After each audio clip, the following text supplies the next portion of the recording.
First Lady Jill Biden also unveiled a new ice rink near the White House, setting the stage for next week's headline, President Shatters Pelvis on Ice Rink.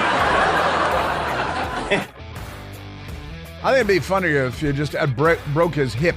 I mean, because that'd be, that's not pelvis. That's a little bit of a stretch, I think. A hip.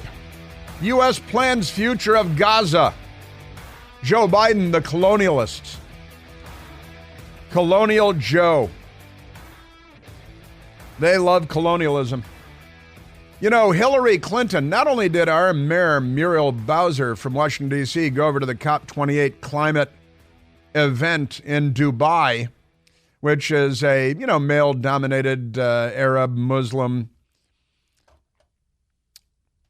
monarchy.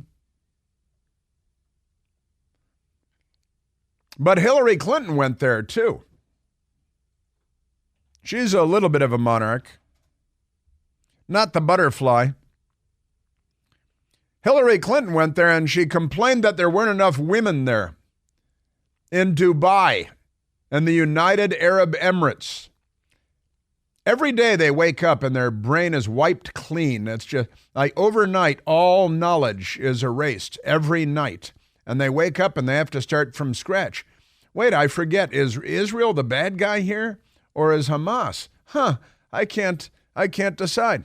Amazing. Also, I should note, because it's worth noting, because of Joe Biden's economic policies and Bidenomics, I saw even Democrat members of Congress are running from the word Bidenomics because it's a catastrophe, and they keep telling us how great the economy is and how wonderful everything is. Don't bother about the empty grocery store shelves or the drugstores that just have pictures of products because of all the Democrats looting every place. Pay no attention to the price of gas, which was $2.11 on Election Day when Joe Biden and Donald Trump were squared off against one another a couple of years ago. Never mind all that. The price of food, the price of restaurants, the price of everything. No, inflation is down, they tell us. Yeah, prices aren't down. And the inflation was enormous, so now everything's 25% more expensive than it was. But never mind that. In any event, the price of gold, I have recommended in the past buying gold here on our radio show. The price of gold surges to all-time high on the back of falling U.S. dollar. So if you took my advice over the last couple of years and bought lots of gold, well, you're welcome, because gold just hit an all-time high, not the last 5 years or anything like that, but an actual all-time high in the history of the world, which is kind of amazing. Price of gold struck an all-time high on Monday, that's today, surging as much as 3% today to trade at $2,135 per troy ounce as the U.S. dollar fell, though gold futures have since dropped slightly to roughly $2,080. You're supposed to sell when it hits $2,135. In the early morning trades, not really, you hold on to it for the long term. The price of the precious yellow metal hasn't seen these levels since 2020. Yes, but that was still $2,072, and it hit the all-time high $2,135 today, because Joe Biden's economy is so good and the dollar is falling, and the Democrats will just look you in the eye and lie to you. Now back to Hillary. Hillary Clinton says absence of women in COP28 climate talks a major worry. That's what Hillary said. She is not the brightest woman in the world, is she? She goes, now, this is the United Arab Emirates. There is an emir who is the virtual equivalent of he's the monarch of a king. If it's a kingdom, you have a king. If it's an emirate, you have an emir. See how this works? If it's a principality, you have a prince, still the person in charge. But Hillary Clinton says absence of women. We are swimming against the tide, she said. It's a major worry that the absence of women in the United Arab Emirates. Well, you're there, and you're sure annoying. And our mayor, Muriel Bowser, just came home yesterday, not to fix crime, the crime crisis, the crime wave in Washington, D.C., but to promote Black Restaurant Week. And Michael and I were talking about this. He's like, Michael said, I go to restaurants all the time. I don't know the color of the person that owns the restaurant. I don't ask. There's a Salvadoran restaurant that we go to sometimes, and Salvadorans own it. I know that. You can go to Mexican restaurants, mostly not owned by Mexicans these days, but they're such racists. So Hillary Clinton has said the lack of women around the negotiating table at COP28 is a major concern, and that the tide has turned. That's what she says. The tide has been turned, she says, against the voices of women being heard in recent years. When she says in recent years, she means in all of human history in the Middle East. But they use the words. They don't know what they mean. In many of the governments, she says, in many of the governments that are represented here at COP, they call it COP for short, there are no women. Yeah, well, now you're noticing real good, I think. The former U.S. Secretary of State told a packed audience at the event at the Dubai Expo Center. And it's true. Yeah, they have like indoor ski resorts. They have indoor ski resorts. They really do, which is kind of fun because they have a lot of money. And she said, how do we get the concerns of women to be heard? Well, this is, again, the UAE. You don't. That's not going to happen. Just come back to the United States where everything is good, except you guys never stop complaining. But other than that, you whining. I want to thank the UN and our hosts here in UAE for making sure that gender was on the table once and for all, and we have a chance to really explore all the ways that gender and climate are connected. Yeah. All right. Now we're done talking about that because there's no connection between gender and climate. And they're looking at her laughing. They're shaking their heads. They're pulling their beards. They're chuckling all over the place. Maybe you should talk about Hamas and the systematic gang rape of Israeli women. Maybe you should talk about that. And maybe you should talk about what the Democrats here are not saying about that. And Rashida Tlaib, maybe you should talk about that, because that'd be a good topic of conversation in Dubai. What do you think? Your Democrats they're not on our side. They are just awful. And she is still just amazing. The Washington Examiner has the story today. Israel war, they love their colons. When Jews are murdered and raped, Rashida Tlaib blames the Jews. That's her job. She is a Democrat, and they are just not on our side at all. It's pretty amazing. That's Rashida Tlaib. And we're talking about kidnappings, violent gang rapes by the mobs of terrorist men with rifles who might paraglide into a concert where everybody's having a nice afternoon, murder and rape everybody. Just amazing. But your Democrat Party. And Rashida Tlaib, she's not on the side of women. And if Hillary's on the side of women, you should find somebody else. Amazing. I'm telling you. And the violence here in the United States isn't so great either. Really remarkable stuff. In fact, the story out today, we were talking about how Jews are buying guns in record numbers in the United States. Well, New York City bodega owners, or what would Jill Biden call it? The bogada. She'd call it a bogada. The New York City bodega owners arming up with guns as surge of violence threatens their safety. And a great many of these people are immigrants from other countries who come here to be business owners and become successful, send their kids to Yale, where the left-wingers corrupt them. You see the necessity because the city is getting out of hand with the crime rate, said one store owner. And so the bodega owners are buying guns all over the place, right? Just extraordinary. And in the meantime, and that's because they're not fighting crime, and they got a former police officer who's the mayor there, Eric Adams, and he's just horrible. Boy, he's an embarrassment. And I was hopeful that even though he was a Democrat, is a Democrat. He is a former police officer. I thought he might get something right, but I was wrong. Yeah, I was wrong. In the meantime, you know what the Democrats are doing? And this is great, the New York Times. The New York Times has a piece where it's a woman who is unwell, who is pushing for more child gender surgery and drugs to alter the genders of children. And they have no sense of irony. She says that we need to give children the freedom to make mistakes.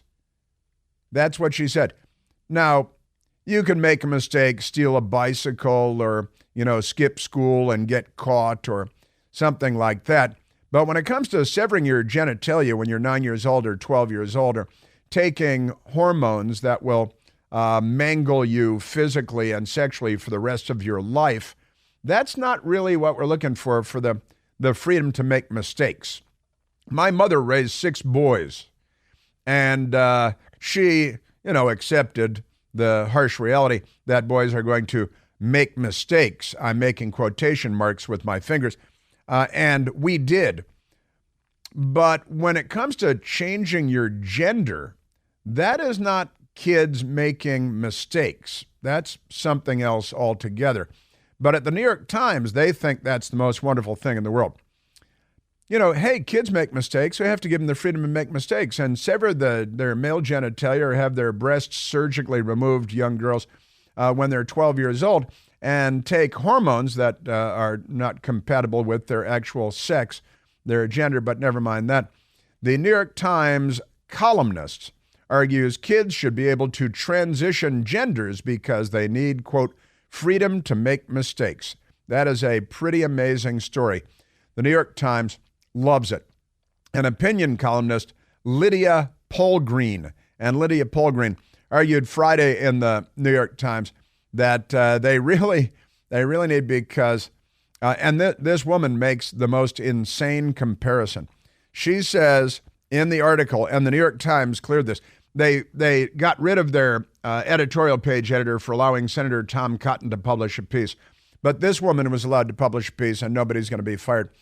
She said the author likened kids' decision to take puberty blockers or undergo full sex change operation while still not old enough to get a tattoo or buy liquor.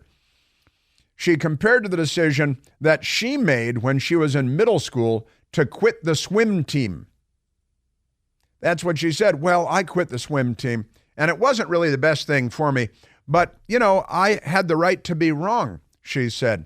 She framed the column titled, "There is no way to live a life without regret." We're talking about children taking drugs that will alter their gender, having surgeries before they're old enough to know what sex and gender are, but never mind that.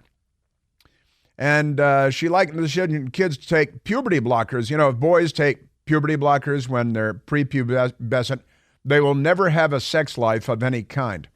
And that's your Democrat Party.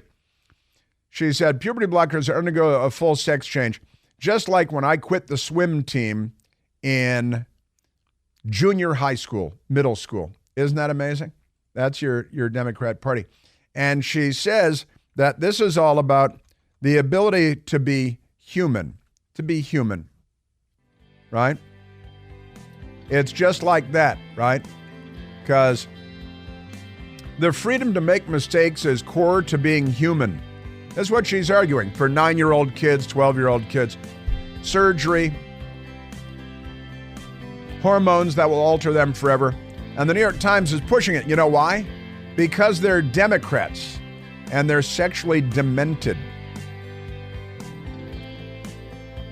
Boy, good things there's an election next year. I suspect that a lot of Democrats are still going to vote for this, though, because they're screwy. They're screwy. I'm circling my right temple with my right index finger.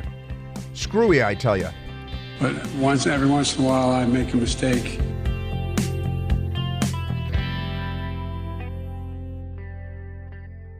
Hey, it's Chris Plant. Excited to tell you about our July 2024 Listener Sea Cruise. We'll be sailing around the British Isles, visiting Scotland and Ireland. Please join us. Visit ChrisPlantCruise.com. Now let's get to Liz Cheney, who used to be a Republican, and her Trump derangement syndrome has clearly gotten the best of her. Her hatred of Donald Trump is quite extraordinary. She's got a book out. I think it's called I Hate Donald Trump, or at least it should be. But Liz Cheney was on CBS Sunday Morning with John Dickerson. That was yesterday. And she really hates President Trump. The headlines, Liz Cheney warns Trump will never leave office if he's elected president again. Sure, that makes sense. Liz Cheney would rather see Democrats win in 2024. I guess she's gone over. Lindsey Graham dismisses Liz Cheney's Trump warning, says the world will be truly on fire if Joe Biden is elected to another 4 years. Let's go to Liz Cheney with her pal John Dickerson at CBS. You say Donald Trump, if he is reelected, it will be the end of the republic. What do you mean? He's told us what he will do. People who say, well, if he's elected, it's not that dangerous because we have all of these checks and balances. One of the things that we see happening today is a sort of a sleepwalking into dictatorship in the United States. You mean when presidents use the IRS and the FBI and the Justice Department to target their political enemies? And the Obama IRS was forced to pay millions of dollars to Tea Party groups and patriot groups that had been sidelined by the vicious partisanship of Barack Obama, who was mentored by a card-carrying communist as a young man. Is that it? And the FBI targeting all the political enemies of the Democrat Party, is that sleepwalking into dictatorship? Is that what we're talking about here? Donald Trump didn't do any of that. And there was no war in the Middle East and no war in Europe, and gasoline was plentiful, and our boys were boys and our girls were girls for the most part, but the Democrats were starting to work on them. Lindsey Graham then went on CNN with Dana Bash and was asked about what Liz Cheney had to say about Donald Trump, because they love to create discord in the Republican ranks. I think a continuation of the Biden presidency would be a disaster for peace and prosperity at home and abroad. Liz's hatred of Trump is real. I understand why people don't like what he does and says at times, but in terms of actions and results, he was far better president for Biden. And if we have 4 more years of this, Liz Cheney, then we won't recognize America and the world will be truly on fire. Yeah, we won't recognize America and the world will be truly on fire is a pretty good summation. Honestly, in our open borders and the gangs and we're building temporary, what do they call it in Chicago? And in New York, they got these tent cities they're building. They'd be called Bidenvilles if a Republican president did this and was named Biden. Yeah, Liz Cheney, all right, I understand. You really hate Trump. I get it. But, I know, January 6th, yeah, that was the 601st riot.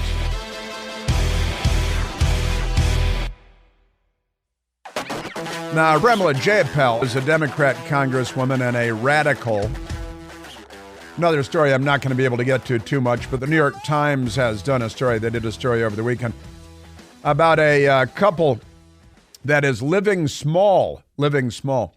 So their house on Cape Cod, right on the beach, on the ocean, which is $7 million, $7 million house. They bought the old one for $2.5 million, and then they made it environmentally friendly on the sand dunes. And now it's a $7 million house, but they're living small, according to the New York Times, because they're not out of touch or anything. Pramilla Jayapal on with Dana Bash, and she's a jihadi. She is a virulent anti-Semite. She's anti-American, she's anti-capitalist, and she's a Democrat who is praised on a daily basis by the Democrats and the media, but I repeat myself. There are stories out all over the place now because some of the testimonials have come out about the jihadis grabbing women, like at that concert, and gang raping them, and lots of other rapes by the Hamas people of women that they captured because it has historically been used as a weapon of war, rape, and it is continues to be used as a weapon of war against the Israelis by Hamas. Pramilla Jayapal, she really doesn't care. I want to ask you about sexual violence. And it's kind of remarkable that this issue hasn't gotten enough attention. Media. Globally. Media. Widespread use of rape, brutal rape, sexual violence against Israeli women by Hamas. Gang rape. I've seen a lot of progressive women, generally speaking, they're quick to defend women's rights and speak out against using rape as a weapon of war, but downright silent on what we saw on October 7th and what might be happening inside Gaza right now to these hostages. Why is that? Same reason they were silent on Bill Clinton, banging the intern program, and Harvey Weinstein and Jeffrey Epstein and Anthony Weiner, and because they're the biggest hypocrites in the world. Pramilla Jayapal is a radical and an Islamist. I mean, I don't know that that's true. I think we always talk about the impact of war on women in particular. In fact, I remember 20 years ago I did a petition around the war in Iraq. Have you talked about it since October 7th? She's avoiding it. I've condemned what Hamas has done. I've condemned all of the actions. Absolutely. She hasn't. Of course. No, of course. And Dana Bash, you have? I guess my research didn't show that. Maybe you have while waiting in line at a Taco Bell or something, but you haven't on the House floor or when being interviewed on network television where they praise you for being anti-Western civilization. Pramilla Jayapal. But, keyword here, but. But I think we have to remember that Israel is a democracy. That is why they are a strong ally of ours. And if they do not comply with international humanitarian law, they are bringing themselves to a place that makes it much more difficult strategically for them to be able to build the kinds of allies to keep public opinion with them. Are they systematically raping and gang raping and kidnapping and raping? No, but she turns it into an attack on Israel because she's a Jew hater, an anti-Semite, and from the river to the sea, wiping Israel off the map is part of her thing. Pramilla Jayapal. Morally, I think we cannot say that one war crime deserves another. That is not what international humanitarian law says. Okay, what are we talking about? I was just asking about the women, and you turned it back to Israel. I'm asking you about Hamas. In fact, I already answered your question, Dana. No, you didn't. No, you didn't. You absolutely did not, you scalawag. I'm trying to keep it clean. And Dana Bash, take it to town. Dana, she started to say, well, with respect, she says, with respect. I want to, because, but I asked you about saying you're talking about something, you're attacking Israel. I was asking you about the systematic rape of women in Israel and the kidnapping and rape. I mean, the horrors of the ongoing captivity by these people, and the people that were murdered and raped and murdered. There are accounts of these guys raping a woman, shooting in the back of the head while they're raping her. And these are really horrible stories. Dana Bash isn't going to tell any of these stories. And she gives the softball interview that you'd expect. Rape is horrific. Sexual assault is horrific. I think that it happens in war situations. Generalized, terrorist organizations deflect. like Hamas obviously are using these as tools. However, I think we have to be balanced about bringing in the outrages against Palestinians. 15,000 Palestinians have been killed in Israeli airstrikes, 3/4 of whom are women and children. And it's horrible, but you don't see Israeli soldiers raping. Well, Dana, I think we're not. I don't want this to be the hierarchy of oppression. That's your whole existence. That is why you breathe every day. That's why you get out of bed. It's all about the hierarchy of oppression. Wow. Man, I'm telling you, even Mo Yarborough, even Joe Scarborough with his semi-inflatable flotation device of a third wife could hardly believe what Pramilla Jayapal was peddling. I think what's remarkable is that you have many people, international organizations on the left, that just can't condemn Hamas raping and abusing and raping to kidnapping, death, murdering, parading. Yeah, but mutilating. We can condemn Hamas. It always has to be. There's always moral equivocation, and this is what you're talking about before, Elise. There's always moral equivocation. You can never say that what Hamas did to Jewish women was absolutely savage and beyond the pale. It always has to be, yeah, but Israel. Yeah, but Israel. Yeah, it's moral relativism and it's deconstructionism but we have to be balanced. Pramilla Jayapal said back there. But we have to be balanced. Yeah. And when the British were bombing Nazi Germany, and after Nazi Germany attacked everybody, yeah, we have to be balanced. We shouldn't bomb Dresden. It's the art center. There are refugees there. We shouldn't be mean to the enemies that we're killing in the middle of a war that they instigated, that they started, where everything they've done is a war crime, and the Israelis are scrupulous in sending text messages, calling people on the phone saying, get out of that building. We are about to bomb it because it is a Hamas headquarters. And the double standards, these people, they are amoral. They're incapable of being moral people at this moment in history. And they're just extraordinary. Now, in the meantime, the Democrats, and it's not entirely true, but beyond beeped up House Democrat Pramilla Jayapal blasted by critics across the political spectrum for comments on Hamas rape. Left-wing commentators and political figures, along with independents and conservatives, slammed Representative Pramilla Jayapal Sunday after CNN anchor Dana Bash confronted the lawmaker, not too aggressively, over why progressive women have been downright silent about Harvey Weinstein and Roman Polanski and Bill Clinton and Jeffrey Epstein, because they're all on his plane. And why is it that Senator Dick Durbin is preventing the publication of the passenger lists from Jeffrey Epstein's private jet, Lolita One, with the underage girls and the island and all that? And why is Dickie the Turban getting in the way of that? Because it's the Democrat Party, all right? Organized crime has nothing on the Democrat Party. Downright silent about sexual abuse committed by Hamas against women. October 7th terror attack, and since,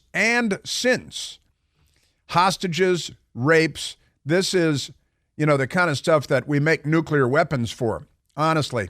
But the Democrats, they're not with us. They're not with us. They're not with civilization. And I do want to, I only made passing reference, but this is part of the Democrat Party too.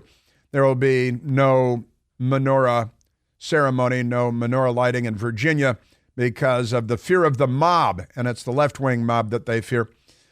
But in Atlanta over the weekend, protester sets self on fire in apparent political protest outside Israeli consulate office in Atlanta, Georgia.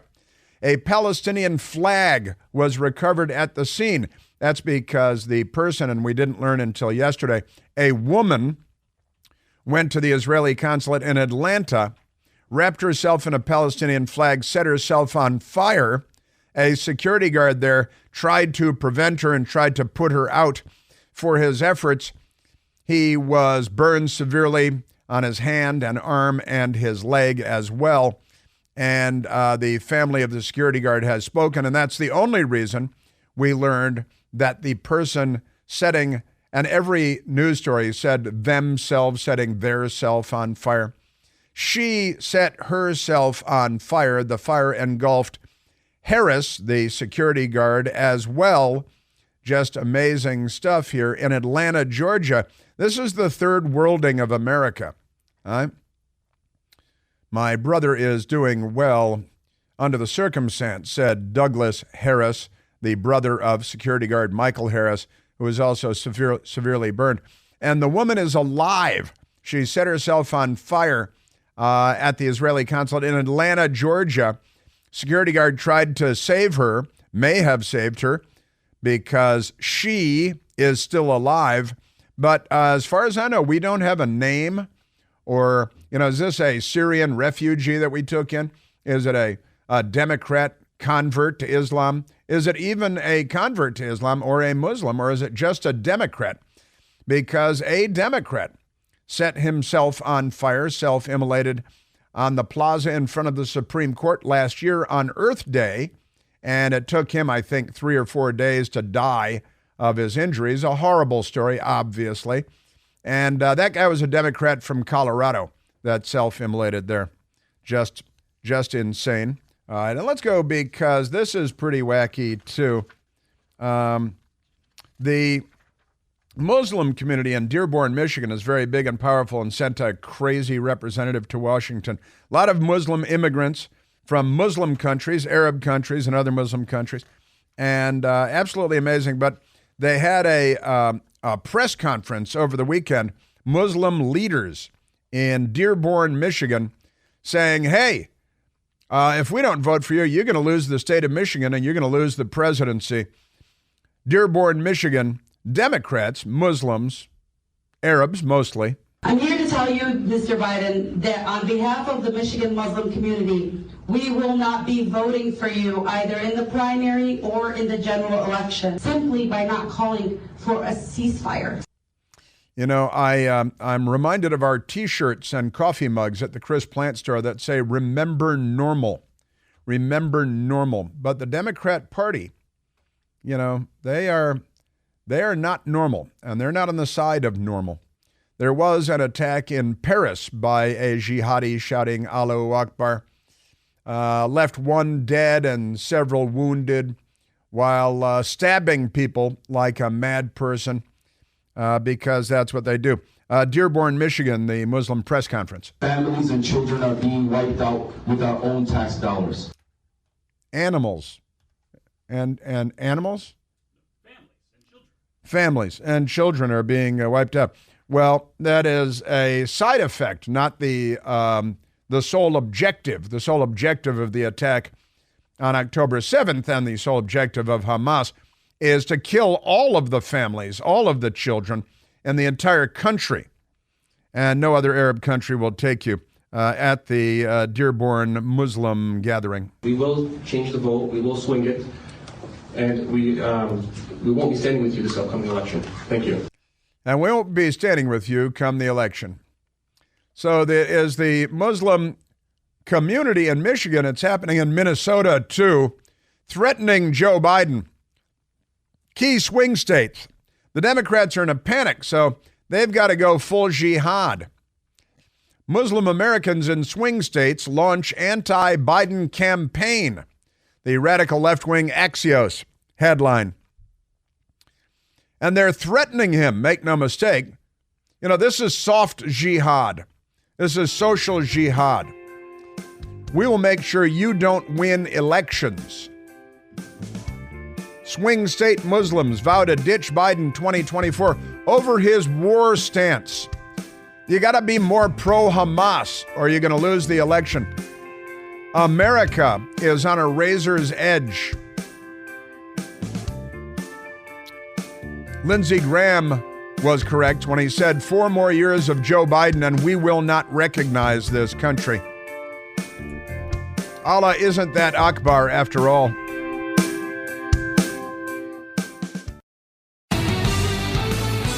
I have another hour and a half of material here, but I'm not going to be able to get to my other hour and a half of material.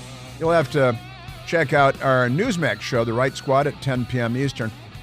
Now, Cosmopolitan Magazine. Young women like Cosmopolitan Magazine. Cosmopolitan Magazine shares steps on how to have a satanic abortion ceremony. This is not a joke. This is a real article, and they're doing it with a straight face. The ritual, as described, is conducted by declaring, "My body, my blood, by my will, it is done." The Democrat Party and the Temple of Satan have a number of projects they're working together on. After School Satan Project, Satan Club, and the Satanic Abortion Ceremony That's a big one for the Democrats. Also, here is, this is kind of a wacky one. Business Insider, boomers, baby boomers, seem to have traded in the child-raising village for traveling. Now, millennial parents, the children of baby boomers, say they have no one to support them. See, because baby boomers have kids, then their kids have kids. But at this point, the baby boomers are reaching retirement age, and they get Winnebagos or those Mercedes vans and travel around the country, travel around the world, go places, maybe go to Antarctica, go to Australia, go places. They're traveling over the place, and now their kids are saying, hey, we don't have any grandparents here to help us raise our kids. And the baby boomers are saying, well, enjoy yourself. Please raise your children and let us know how they turn out. Crazy. Also, a former U.S. ambassador has been arrested and accused of secretly serving as an agent for Cuba. That is, Foreign Agents Registration Act violation like Hunter Biden is apparently guilty of. Former U.S. ambassador arrested in Florida, accused as serving as an agent for communist Cuba. Remember when Barack Obama went down there and he posed in front of the big wall-sized murals of Che Guevara and loved the Castro brothers because he loves communism and his mentor when he was a teen was a communist? Crazy. And the hilarious former member of the House, now running for mayor of Houston, put out a TV commercial telling people to vote on the wrong date.